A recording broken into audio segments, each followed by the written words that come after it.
여러분은 지금 뭘 붙잡고 사십니까? 과거입니까? 체면입니까? 착한 사람 노릇입니까? 다 버리십시오. 65세가 넘었으면 버려야 합니다. 평생 붙잡고 살았습니다. 체면 지킨다고, 착하게 산다고, 남 눈치 본다고 붙잡았습니다. 하지만 이제 그만하십시오. 65세부터는 버리며 사십시오. 버려야 자유롭습니다. 버리지 못하면 불행합니다. 과거에 매달리면 우울합니다. 체면 지키려다 돈만 낭비합니다. 착한 사람 노릇하다가 이용당합니다. 버려야 행복해집니다. 오늘 말씀드리는 5가지만 버리십시오. 마음이 가벼워집니다. 스트레스가 사라집니다. 남은 인생이 자유로워집니다. 진짜 행복을 느낄 수 있습니다. 구독과 좋아요 꾹 눌러주시고 주변 어르신들께도 많은 공유 부탁드립니다. 첫 번째, 체면을 버리십시오. 여러분은 아직도 체면 때문에 힘드십니까? 남들 보기 부끄러워서 못하는 게 있습니까? 65세가 넘었는데 왜 체면을 지킵니까? 버리십시오. 체면이 뭡니까? 70년 넘게 지켰는데 남는 게 뭡니까? 아무것도 없습니다. 체면 지킨다고 하고 싶은 거 못했습니다. 돈도 못 썼습니다. 행복하지 못했습니다. 이제 버리십시오.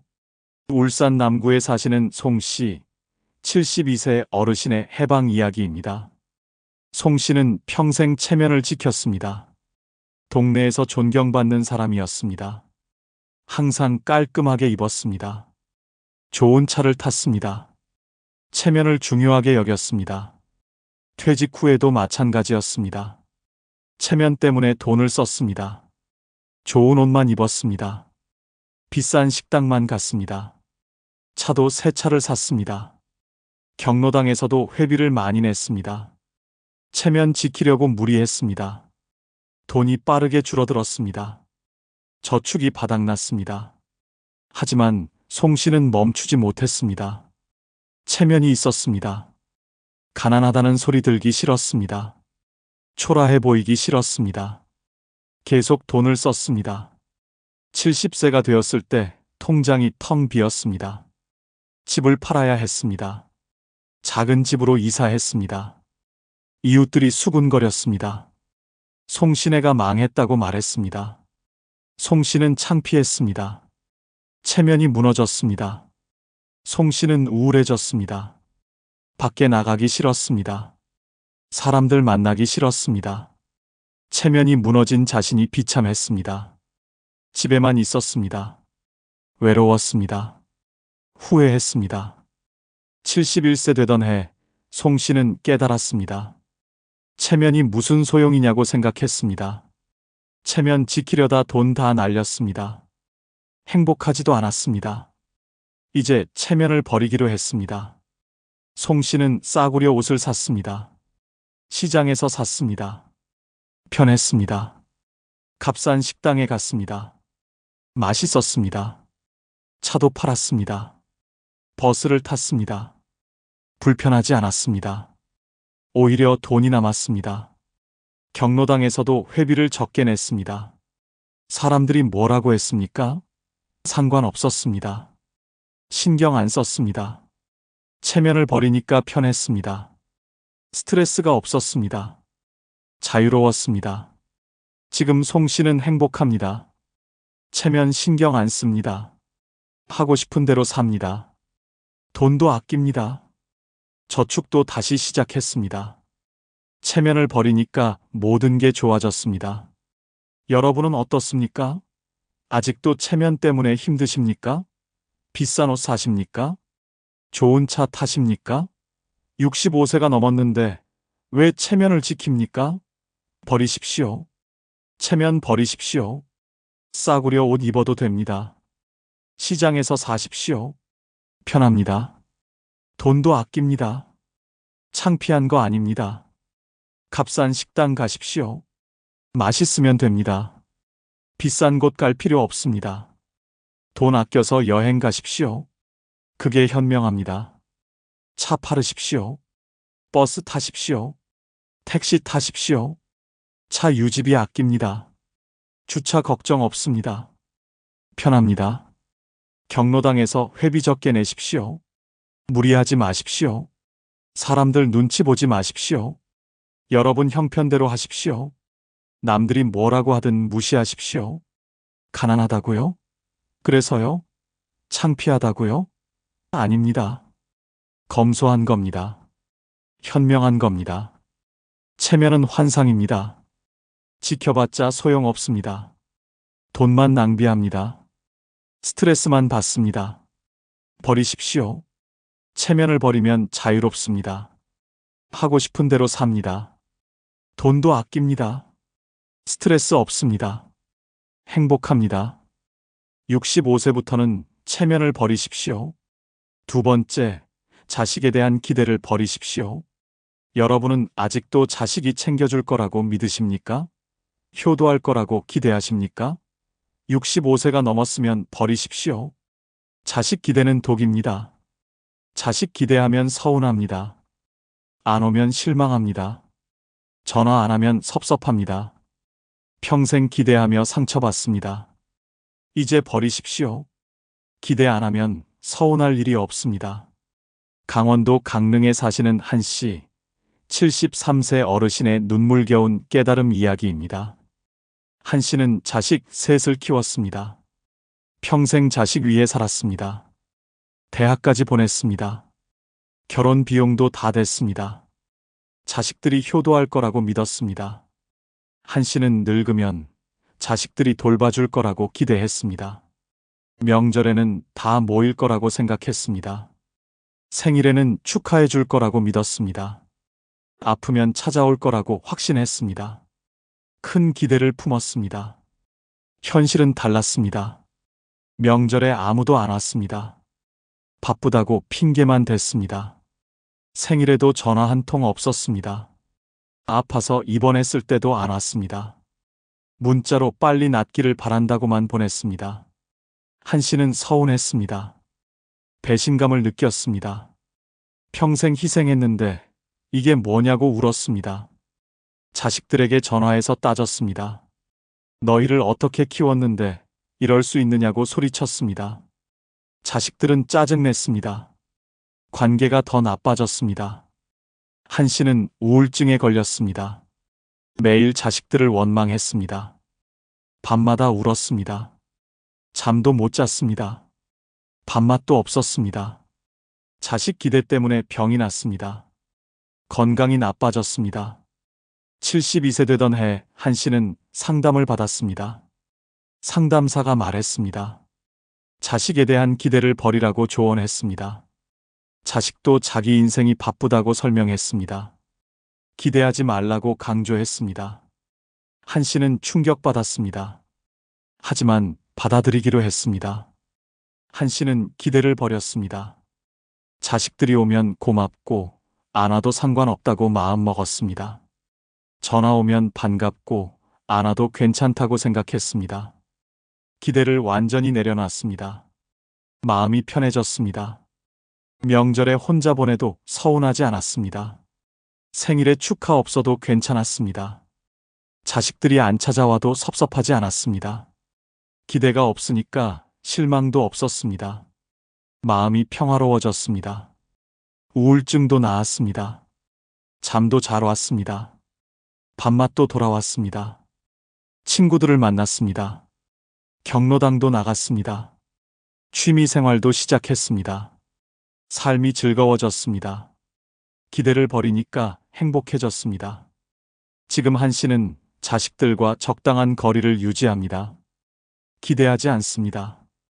요구하지 않습니다. 관계가 오히려 좋아졌습니다. 자식들도 부담 없어서 가끔 찾아옵니다. 한 씨는 만족합니다. 여러분은 어떻습니까? 아직도 자식을 기대하십니까? 효도를 바라십니까? 찾아오기를 손꼽아 기다리십니까? 65세가 넘었으면 버리십시오. 기대가 독입니다. 자식 기대 버리십시오. 오면 고맙고 안 와도 괜찮다고 생각하십시오. 보너스로 여기십시오. 마음이 편해집니다. 전화 기다리지 마십시오. 오면 좋고 안 와도 상관없습니다. 기대 안 하면 섭섭하지 않습니다. 평화롭습니다. 명절도 혼자 보내십시오. 자식들 오라고 하지 마십시오. 친구들과 보내십시오. 더 즐겁습니다. 눈치 안 봅니다. 자식에게 요구하지 마십시오. 챙겨달라고 하지 마십시오. 스스로 해결하십시오. 자립하십시오. 당당합니다. 자식은 독립된 인격체입니다. 자기 인생이 바쁩니다. 부모 챙길 여유 없습니다. 이해하십시오. 받아들이십시오. 친구에게 투자하십시오. 자식보다 친구가 더 가깝습니다. 친구가 더 챙겨줍니다. 친구 관계를 소중히 하십시오. 기대를 버리면 자유롭습니다. 서운함이 사라집니다. 실망하지 않습니다. 평화롭습니다. 행복합니다. 65세부터는 자식 기대를 버리십시오. 세 번째, 안 쓰는 물건을 버리십시오. 여러분 집에 물건이 얼마나 많습니까? 10년 넘은 옷이 있습니까? 고장난 전자기기가 있습니까? 65세가 넘었으면 버리십시오. 안 쓰는 물건은 독입니다. 안 쓰는 물건이 집을 차지합니다. 공간이 좁아집니다. 답답합니다. 청소하기 힘듭니다. 찾기도 어렵습니다. 이제 버리십시오. 물건을 버려야 집이 넓어집니다. 경북 포항에 사시는 최 씨, 73세 어르신의 시원한 정리 이야기입니다. 최 씨 집은 물건으로 가득했습니다. 20년 전 옷이 옷장을 채웠습니다. 낡은 이불이 쌓여 있었습니다. 고장난 선풍기, 녹슨 냄비, 깨진 그릇이 창고에 가득했습니다. 최 씨는 버리지 못했습니다. 아깝다는 생각이 들었습니다. 언젠가 쓸 거라고 생각했습니다. 추억이 담겼다고 붙잡았습니다. 집이 창고가 됐습니다. 걸어 다니기도 힘들었습니다. 찾고 싶은 물건을 못 찾았습니다. 어디 뒀는지 기억이 안 났습니다. 물건 속에 파묻혀 있었습니다. 찾다가 포기했습니다. 새로 샀습니다. 낭비였습니다. 청소도 힘들었습니다. 물건이 너무 많았습니다. 먼지만 쌓였습니다. 청소하다가 지쳤습니다. 집이 지저분했습니다. 스트레스를 받았습니다. 71세 되던 해, 최 씨는 넘어졌습니다. 집안에 물건이 너무 많아서 걸려 넘어졌습니다. 다행히 크게 다치지 않았습니다. 하지만 충격받았습니다. 이러다 큰일 나겠다 싶었습니다. 정리하기로 결심했습니다. 최 씨는 옷부터 버렸습니다. 10년 이상 안 입은 옷을 다 버렸습니다. 옷장의 절반이 비었습니다. 시원했습니다. 필요한 옷만 남으니까 입기 편했습니다. 낡은 이불도 버렸습니다. 깨진 그릇도 버렸습니다. 고장난 전자기기도 버렸습니다. 녹슨 냄비, 안 쓰는 가방, 오래된 신발 다 버렸습니다. 3톤 트럭 한 대 분량이 나왔습니다. 집이 넓어졌습니다. 걸어 다니기 편했습니다. 청소하기도 쉬웠습니다. 찾고 싶은 물건을 금방 찾았습니다. 시원했습니다. 상쾌했습니다. 마음까지 가벼워졌습니다. 지금 최 씨 집은 깨끗합니다. 필요한 물건만 있습니다. 정리정돈이 잘 돼 있습니다. 청소하기 쉽습니다. 넘어질 위험도 없습니다. 편합니다. 물건을 버리니까 삶이 편해졌습니다. 여러분은 어떻습니까? 집에 물건이 넘칩니까? 10년 넘은 옷이 있습니까? 고장난 물건을 보관하고 계십니까? 65세가 넘었으면 버리십시오. 안 쓰는 물건은 독입니다. 10년 안 입은 옷 버리십시오. 입을 일 없습니다. 유행도 지났습니다. 버리십시오. 옷장이 시원해집니다. 낡은 이불 버리십시오. 누런 이불 버리십시오. 새 이불 사십시오. 쾌적하게 주무십시오. 건강에도 좋습니다. 고장난 전자기기 버리십시오. 고칠 거 아닙니다. 쌓아둬도 쓸모없습니다. 버리십시오. 공간이 생깁니다. 깨진 그릇 버리십시오. 녹슨 냄비 버리십시오. 안 쓰는 조리도구 버리십시오. 부엌이 넓어집니다. 요리하기 편해집니다. 오래된 신발 버리십시오. 안 신는 가방 버리십시오. 낡은 소품 버리십시오. 집이 깔끔해집니다. 추억은 사진으로 남기십시오. 물건에 집착하지 마십시오. 추억은 마음속에 있습니다. 물건 버려도 추억은 남습니다. 아까워하지 마십시오. 안 쓰는 물건은 쓰레기입니다. 공간만 차지합니다. 버리십시오. 집이 넓어집니다. 물건을 버리면 집이 넓어집니다. 청소하기 쉽습니다. 찾기 편합니다. 마음이 가벼워집니다. 65세부터는 물건을 버리십시오. 네 번째, 70부터는 과거를 붙잡지 마십시오. 여러분은 아직도 옛날 이야기만 하고 계십니까? 그때는 좋았다고, 예전에는 이랬다고 과거에만 매달려 계십니까? 과거에 살면 현재가 불행해집니다. 과거는 아름답습니다. 기억 속에서는 모든 게 좋았습니다. 젊었을 때가 그립습니다. 자식들 어렸을 때가 그립습니다. 일하던 시절이 그립습니다. 하지만 그건 기억이 미화시킨 겁니다. 실제로는 그때도 힘들었습니다. 수원 팔달구에 사시는 박모 씨, 73세 어르신의 가슴 아픈 이야기입니다. 박 씨는 과거에 살았습니다. 입만 열면 옛날 이야기였습니다. 자기가 젊었을 때는 어땠다는 이야기, 회사 다닐 때 얼마나 잘났는지 자식들, 어렸을 때 얼마나 예뻤는지 끊임없이 말했습니다. 박 씨는 현재를 인정하지 못했습니다. 퇴직한 지 10년이 지났는데도 아직도 옛 직함으로 불리고 싶어 했습니다. 명함도 가지고 다녔습니다. 사람들에게 자기가 무슨 일을 했는지 자랑했습니다. 친구들이 박 씨를 피하기 시작했습니다. 만나면 옛날 자랑만 하니까 지겨웠습니다. 자식들도 짜증을 냈습니다. 그 이야기 100번 들었다고 이제 그만하라고 말했습니다. 박 씨는 외로워졌습니다. 박 씨는 우울했습니다. 지금의 자신이 초라해 보였습니다. 아무것도 아닌 사람이 된 것 같았습니다. 과거의 영광에 비하면 현재는 너무 보잘것없었습니다. 집에만 틀어박혀 지냈습니다. 72세 되던 해, 박 씨는 깨달았습니다. 과거에 매달려서는 행복할 수 없다는 걸 말입니다. 지나간 일은 지나간 겁니다.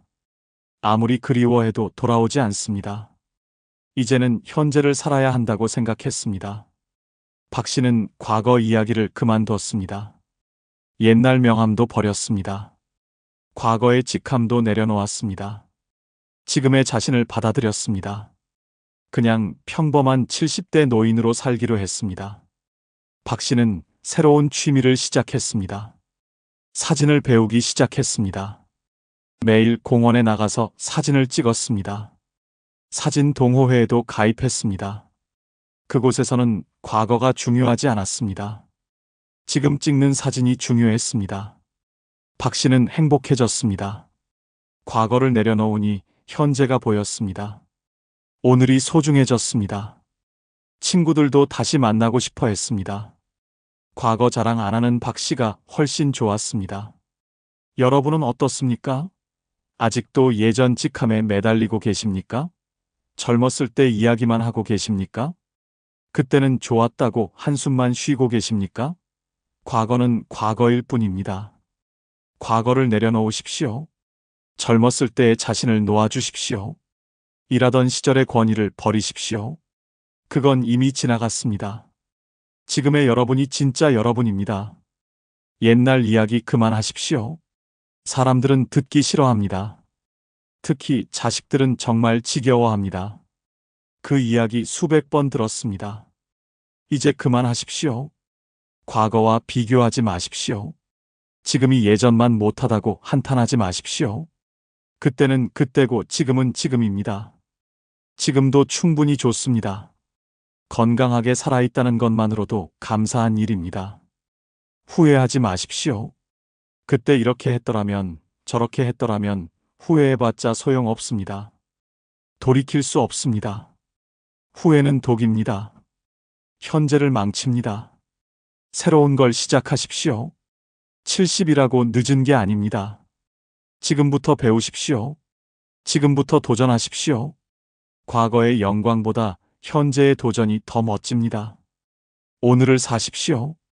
어제는 지났고 내일은 오지 않았습니다. 오직 오늘만 있습니다. 오늘 무엇을 할 것인가가 중요합니다. 오늘을 충실하게 사십시오. 미래를 꿈꾸십시오. 과거가 아니라 미래를 이야기하십시오. 다음 달에 뭐 할 건지, 내년에는 어디 갈 건지 계획하십시오. 앞을 보고 사는 사람이 젊어 보입니다. 70부터는 과거의 노예가 되지 마십시오. 과거는 추억으로만 간직하십시오. 현재를 살고 미래를 꿈꾸십시오.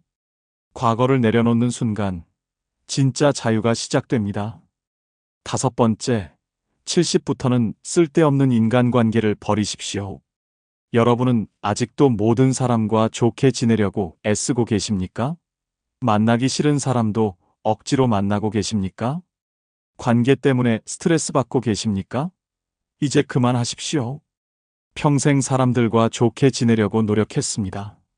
싫어도 참았습니다. 상처받아도 웃었습니다. 관계를 끊으면 안 될 것 같았습니다. 외로울까봐, 욕먹을까봐, 나쁜 사람 될까봐 참았습니다. 그렇게 70년을 살았습니다. 대구 수성구에 사시는 최모 씨, 71세 어르신의 통쾌한 이야기입니다. 최 씨는 평생 착한 사람으로 살았습니다. 모임이 있으면 빠지지 않았습니다. 친척 행사에도 다 참석했습니다. 누가 부르면 달려갔습니다. 거절을 못하는 사람이었습니다. 최 씨는 힘들었습니다. 만나기 싫은 사람들이 많았습니다. 자랑만 하는 친구, 돈 얘기만 하는 친척, 뒷담화만 하는 이웃들과 어울리는 게 고통이었습니다. 하지만 끊을 수가 없었습니다. 어느 날 최 씨는 병원에 입원했습니다. 스트레스성 위궤양이었습니다. 한 달 동안 병원에 있었습니다. 그런데 신기한 일이 벌어졌습니다. 병문안 온 사람이 거의 없었습니다. 평생 좋게 지내려고 애썼던 사람들은 아무도 찾아오지 않았습니다. 최 씨는 충격받았습니다. 동시에 깨달았습니다. 이 관계들이 진짜가 아니라는 걸 말입니다. 내가 필요할 때 없는 사람들, 나만 신경 쓰는 관계, 이런 건 관계가 아니었습니다. 시간 낭비였습니다. 퇴원 후 최 씨는 달라졌습니다. 만나기 싫은 사람들에게 연락을 끊었습니다. 스트레스 주는 모임은 안 나갔습니다. 의리라는 이름으로 억지로 만나던 사람들을 정리했습니다. 처음엔 불안했습니다. 하지만 곧 편해졌습니다. 최 씨는 진짜 소중한 사람들만 만나기 시작했습니다. 마음 편한 친구 3명, 진심으로 걱정해주는 형제 1명, 이렇게 줄였습니다. 관계는 줄었지만 삶의 질은 높아졌습니다. 스트레스가 사라졌습니다. 건강도 좋아졌습니다. 지금 최 씨는 행복합니다. 만나고 싶은 사람만 만납니다. 가고 싶은 모임만 갑니다. 쓸데없는 인간관계에 시간 낭비하지 않습니다. 남은 인생이 소중하다는 걸 알기 때문입니다. 여러분은 어떻습니까? 만나기 싫은데 억지로 만나는 사람이 있습니까? 스트레스 받는 모임에 의무감으로 참석하고 계십니까? 그 사람들이 여러분에게 뭐 해줍니까? 아무것도 아닙니다. 쓸데없는 인간관계를 버리십시오. 70이 넘었는데 스트레스 받으며 살 이유가 없습니다. 만나기 싫으면 만나지 마십시오. 가기 싫으면 가지 마십시오. 여러분 시간이 더 소중합니다. 진짜 친구가 누구인지 구별하십시오. 힘들 때 옆에 있어주는 사람, 아무 조건 없이 좋아해주는 사람, 편하게 만날 수 있는 사람, 이런 사람이 진짜 친구입니다. 나머지는 그냥 아는 사람일 뿐입니다. 의리라는 이름으로 억지로 만나지 마십시오. 오래 알았다고, 같은 학교 나왔다고, 같은 직장 다녔다고 만날 필요 없습니다. 만나면 불편한 사람이면 끊으십시오. 의리는 서로에게 좋을 때만 의미 있습니다. 친척 모임도 정리하십시오. 가기 싫은 친척 모임 가지 마십시오. 만나면 자랑 경쟁하고, 돈 자랑하고, 자식 자랑하는 모임 가서 뭐 합니까? 스트레스 받으러 갑니까? 안 가도 됩니다. SNS도 정리하십시오. 카톡 단체방, 동창회방, 친목회방, 스트레스 주는 방은 나가십시오. 보기 싫은 사람 게시물은 차단하십시오. 온라인에서도 쓸데없는 관계를 끊으십시오. 거절하는 법을 배우십시오. 안 된다고 말하십시오. 바쁘다고 하십시오. 건강이 안 좋다고 하십시오. 핑계 대도 됩니다. 거짓말해도 됩니다. 중요한 건 내 마음의 평화입니다. 사람은 많을수록 좋은 게 아닙니다. 질이 중요합니다. 100명의 아는 사람보다 3명의 진짜 친구가 낫습니다. 관계의 숫자가 아니라 깊이가 중요합니다. 외로울까봐 걱정하지 마십시오. 쓸데없는 사람들과 있는 게 혼자 있는 것보다 더 외롭습니다. 진짜 친구 한두 명이면 충분합니다. 혼자 있는 시간도 소중합니다. 70부터는 인간관계를 다이어트 하십시오. 쓸데없는 관계는 과감히 버리십시오. 내 마음 편한 사람들만 곁에 두십시오. 인간관계를 정리하는 순간 진짜 편안한 노년이 시작됩니다.